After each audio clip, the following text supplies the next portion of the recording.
dioxide we've pumped into the atmosphere.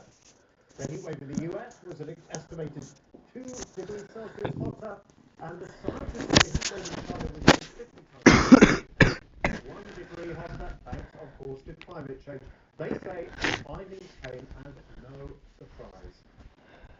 We have seen and known for years that heat waves are getting hotter and more intense and longer because of human-induced climate change. So if we don't stop burning fossil fuels very, very soon, then these kind of heat waves will become even more frequent.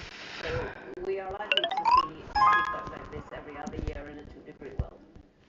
So is it inevitable that climate change will continue indefinitely? Well, countries have pledged to massively cut their emissions. Here in the UK, the plan is to get to net zero by 2050. That means the country won't be adding any additional CO2 to the atmosphere. I've been looking at how progress is going, including the ban on new petrol and diesel cars by 2030. You can watch that tonight on BBC One at 8 p.m. or on iPlayer as soon as this programme finishes. Sophie. Justin, thank you. Dame Alison Rose, the chief executive of NatWest, has tonight admitted that she was the source of an inaccurate story about the reason the private bank Coots closed Nigel Farage's bank account. She says discussing Mr Farage's banking with the BBC's business editor Simon Jack was a serious error of judgment. The board of the bank says it still has full confidence in her. Rashini David is here to have the statements just released in the last half hour.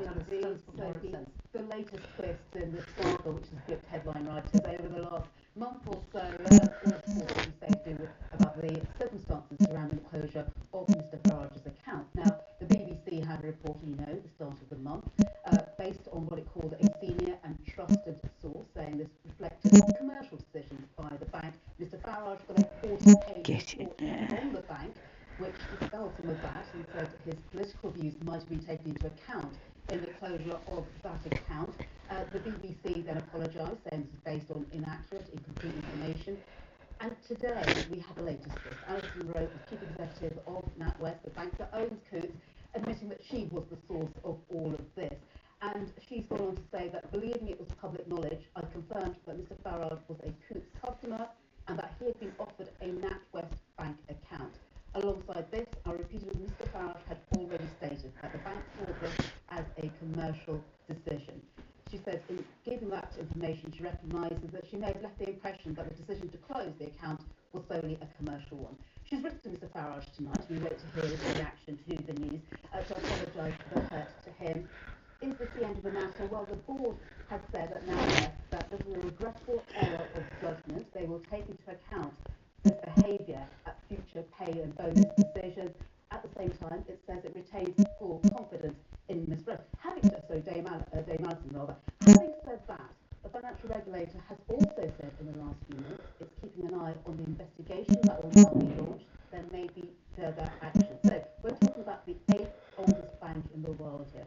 Pride themselves on the prestige service, but this could be the funkiest episode in its 300-year history. It's not ashamed. Thank you. Also, schools in England now have defibrillators on hand, the device which gives them stop someone in cardiac arrest. That's according to the government. It follows a campaign by Mark King, whose 12-year-old son Oliver suffered a sudden fatal cardiac arrest during a school swimming lesson in 2011. Since then, many lives have already been saved, as Joe Black reports. Child mode. To reveal pairs. They've had a defibrillator at this primary school in Wolverhampton for a year now, and thankfully, so far, the only time teachers have had to use it is for practice. It was the collapse of footballer Christian Eriksen after a cardiac arrest at the European Championships, which led pupils here to fundraise for a school defibrillator.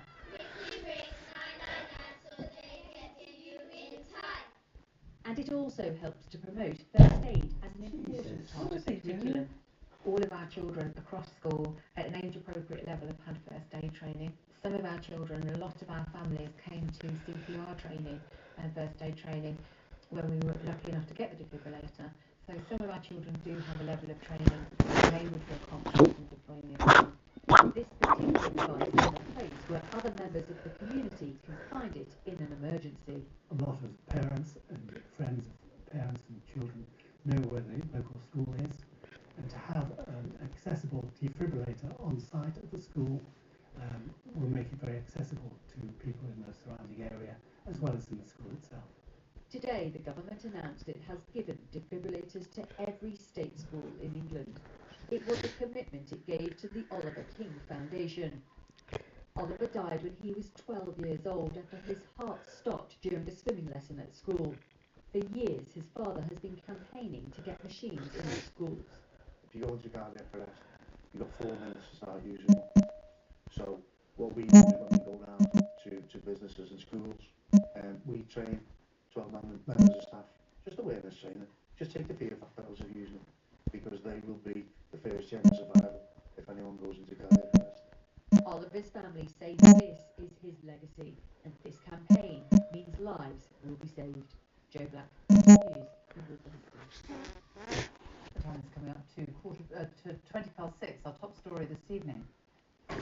Record numbers of people are living in temporary accommodation in England, including more than 100,000 children. The latest from the Women's World Cup in Australia and New Zealand. Later in your local programme, I'll have a special report on the provision of facilities for people with disabilities. We hear from campaigners who say we must do more. That story and more in 15 minutes.